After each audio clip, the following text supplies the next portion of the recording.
Hello guys, આ જો અમારો દાદા હમણાં સિંગ પાડ્યા કરતો છે. બતાવું તમને. આ જો મૃગી છે આપણી. આ જો સિંગ પાડે. આજે સિંગ ખાઈએ. બીજાને તો બહુ ખાધી, હવે આપણે ઘેરની ખાઈ જોઈએ. અને આ છે લીંબુ. લીંબુ આપણા ઘેરે છે. કોઈને જોઈએ તો કહેજો મને. તમે કહેજો મને એટલે મેં તમને આપ્યા. આ જો મેથી રોપેલી છે ખાવા માટે. અને આપણા પર બીજું વસ્તુ બી છે તે તમને બતાવું બરાબર જરાક.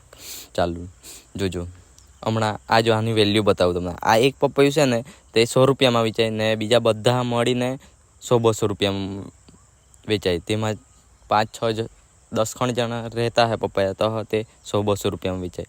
અને આપણે જાય હવે ખેતરમાં આપણા પરવળ કેવાક છે જોઈએ. અને હમણાં જ ઊંઘીને ઉઠ્યો છે મેં આખો ફ્રેશ મળે જ નહીં, પણ પરવળ જોઈ લઈએ આપણે કેવાક છે.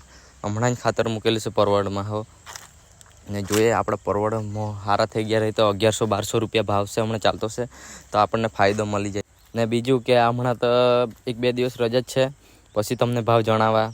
ચાલો મળીએ બીજા વિડીયોમાં.